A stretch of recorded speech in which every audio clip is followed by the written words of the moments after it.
Olá, alunos da Escola Tuiuti, tudo bem com vocês? Professor Wagner Chaves, de Geografia, trazendo mais uma aula.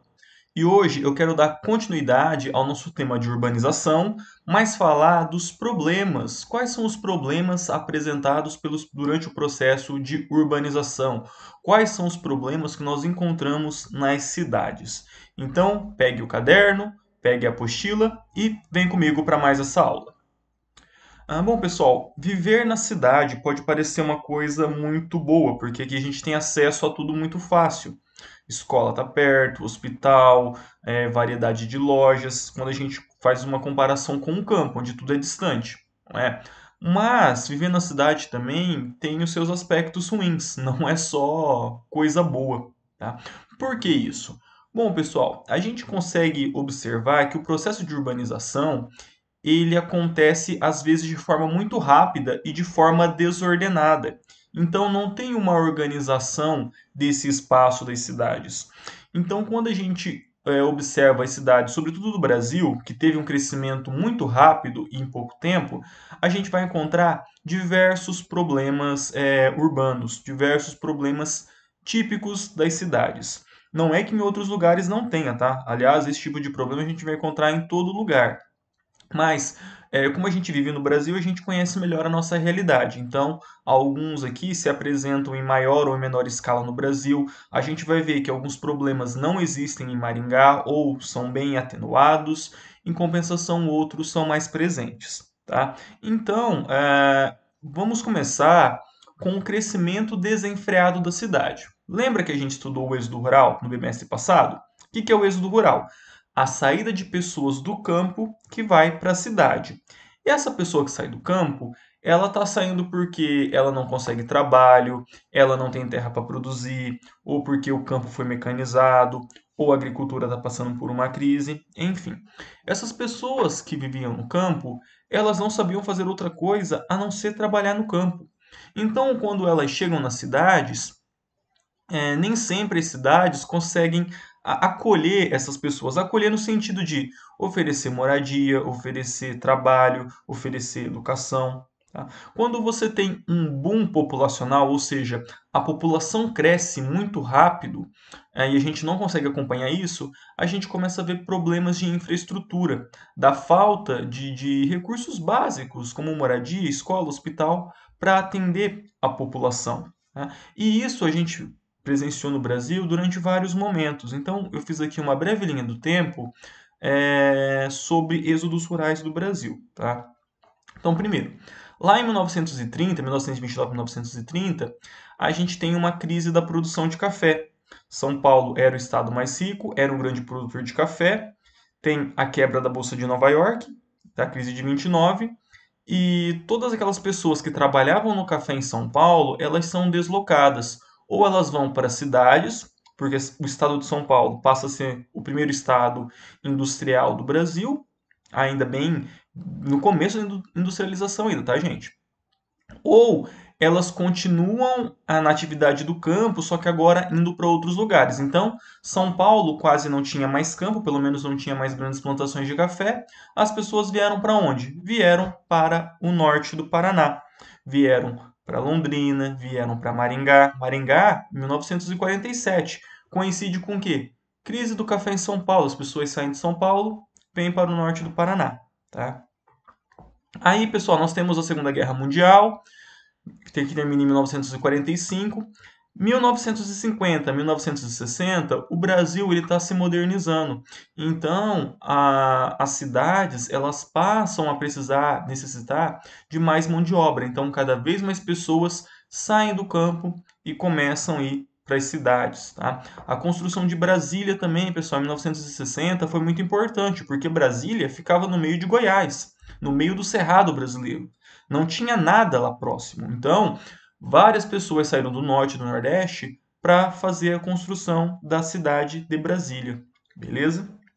Aí, em 1970, a gente tem a crise do café aqui no Paraná, com a geada. Então, acontece a geada negra, toda a produção de café ela é devastada e começa uma substituição da cultura do café pela cultura da soja.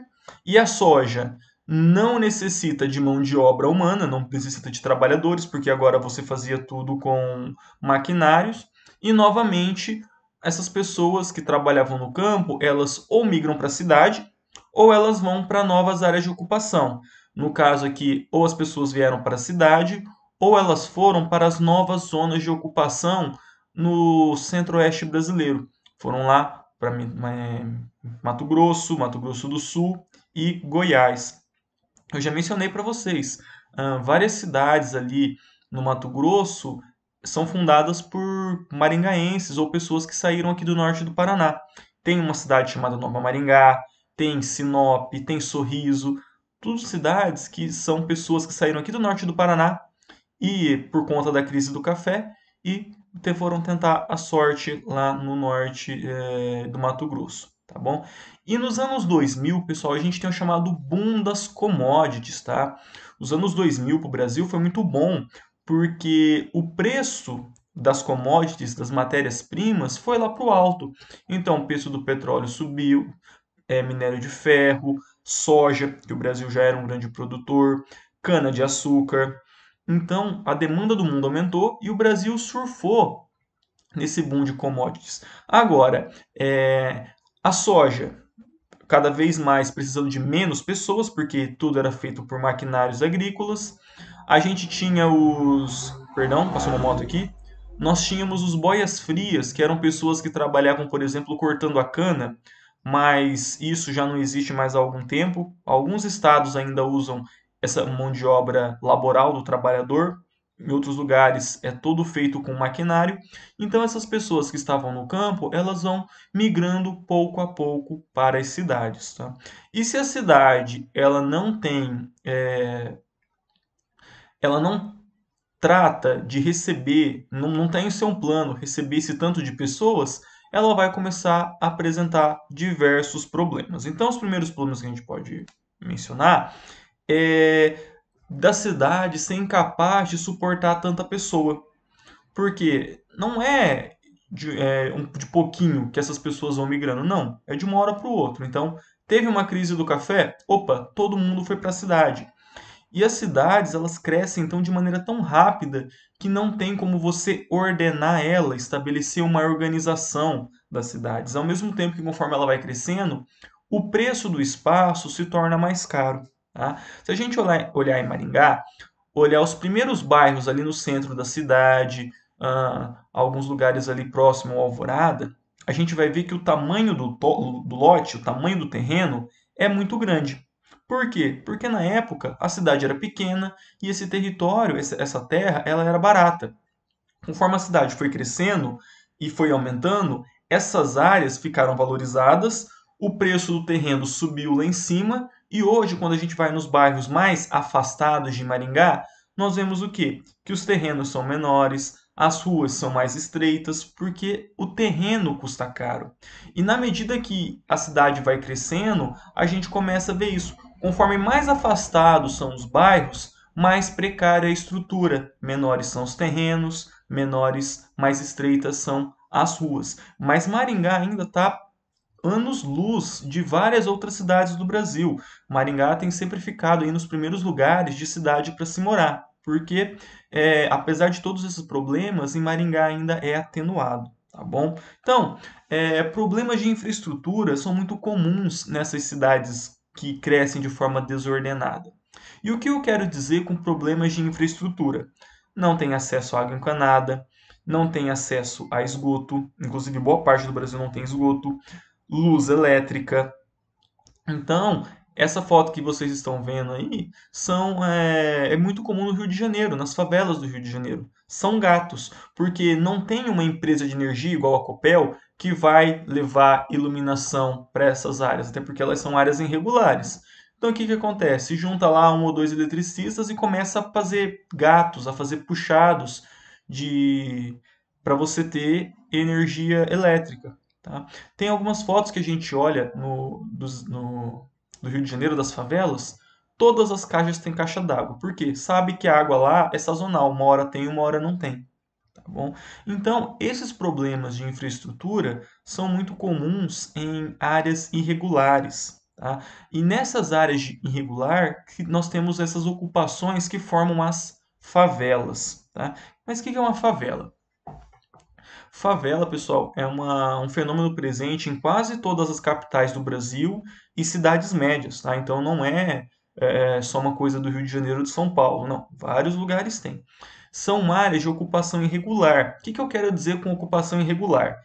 Porque ou esse terreno é do Estado, então, por exemplo, nós temos lá um rio, um riacho, e nós temos a área de mata ciliar, correto? A mata ciliar é uma terra devoluta, uma terra do Estado. Então as pessoas vão lá e começam a construir próximo do riacho, tira aquela mata ciliar e começa a construir suas casas ali na várzea. É um exemplo. No Rio de Janeiro, que é o exemplo mais comum, o relevo do Rio de Janeiro é muito montanhoso, é todo acidentado. E não é para as pessoas estarem ocupando aquelas terras, mas eles vão lá e fazem o quê? Começam a ocupar as áreas do morro. Então, todo o verão, todo mês de janeiro, fevereiro, tem notícia de deslizamento de terra no Rio de Janeiro. E eu já falei para vocês, ah, você tira a vegetação, não tem água, não tem como absorver a água da chuva. Então ela vai o quê? Ela vai escoar e vai levar esse monte de casa junto porque está nesse terreno irregular. Tá? Tem ocupações de terreno privado também. Então alguém que tem um grande terreno e não construiu nada lá, é uma grande data. As pessoas vão lá, ocupam e fazem as suas casas. Então isso são exemplos de favelas. Tá? Para vocês terem uma ideia, a favela da Rocinha, no Rio de Janeiro, é a maior favela do Brasil, tem 100 mil pessoas vivendo lá, tá, gente?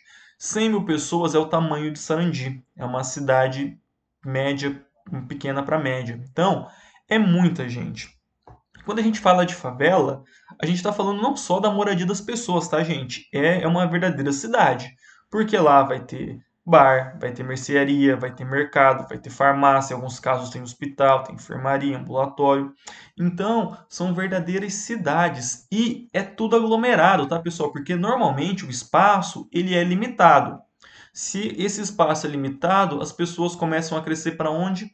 Para cima. Então é uma casa em cima do outro. Tá? Então aí vocês estão vendo, olha aí que eu falei para vocês, todas as casas com caixa d'água. Esses pontinhos azuis, caixa d'água porque sabem que água não é uma coisa que tem lá normalmente. Então quando tem, enche as caixas d'água e no resto do tempo economiza elas, tá? E além das favelas, nós temos também os cortiços, tá, pessoal? Cortiços é bem comum em cidades grandes e eles são habitações coletivas em ambiente bastante precário. O que eu quero dizer com habitações coletivas? Imaginem prédios, predinhos aí de 8 andares, que com vários apartamentos assim de 2 ou 3 cômodos, e com várias pessoas morando. Então, no andar tá assim 5, 6 apartamentos ou até mais, 10 apartamentos, né? E que são prédios que a gente vê que são prédios antigos. Isso é um exemplo de cortiço. Tem um exemplo também que eu gosto de dar, que é bem didático, o Chaves, a Vila do Chaves. Você entra lá, tem a casa do seu Madruga, aí tem a casa da Bruxa do 71, a casa da Dona Florinda, aí tem outro pátio. Você vê que é uma casa do lado da outra ali, é uma coisa meio desorganizada. Isso é um cortiço, tá bom? A gente encontra também em cidades grandes aqui do Brasil, tá bom? Ah, outro problema que a gente consegue encontrar nas cidades é o desemprego e o subemprego. Tá? Desemprego, todo mundo já sabe, aquelas pessoas que não estão dentro do mercado de trabalho, não estão trabalhando. Agora, o subemprego é o quê? Essas pessoas que não conseguem emprego, elas se sujeitam a outras atividades, a outros tipos de trabalho. Não estou falando de nada ilícito, tá, gente? Mas a gente chama de subemprego, como o quê? Flanelinha, aquela pessoa que ajuda a estacionar os carros, guardadores de carros, vendedores ambulantes que vendem coisas na rua, qualquer setor informal, coletor de material reciclável. Por que essas pessoas estão nesse tipo de trabalho? Porque elas não conseguem trabalho em outras áreas. Então, ela vai comprar o pacote de jujuba para tentar vender no sinal, ela vai ser flanelinha e guardar os carros na rua. Por quê? Ela não consegue emprego. Então, isso são tipos de subemprego, tá? Vamos para o seguinte. Problemas ambientais também, pessoal. Nas cidades estão cheios, tá? Por exemplo, impermeabilização do solo. O que que é isso? Conforme a gente vai colocando calçada, colocando casa, colocando asfalto, a gente vai limitando a quantidade de água que infiltra no lençol freático. Então, primeira coisa, enchente na cidade. Então, no bimestre passado eu já falei para vocês do caso de São Paulo, né? São Paulo encaixou os rios, porque era tudo rio meandrante, eles colocaram numa caixa, canalizaram o rio, construíram do lado, na várzea, então tem uma chuva e inunda São Paulo. Mas isso é reflexo do quê? Uma cidade que está impermeabilizada, ou seja, a água da chuva cai e não tem para onde ir. Vai para o esgoto, está tudo entupido. Fica correndo, fica acumulada, vai inundando as áreas. Então, se você tiver áreas de captação de água, áreas com gramados, tanto que na legislação hoje já prevê áreas verdes nas casas, áreas verdes nas calçadas, a calçada ecológica, para quê? Para que a água caia e infiltre. Se essa água cair e infiltrar, primeiro, não vai ter tanta inundação, segundo, a gente vai ter mais água para tomar, porque a gente vai conseguir abastecer o lençol freático e não ter que ficar captando água de rio, como a gente faz hoje, tá bom?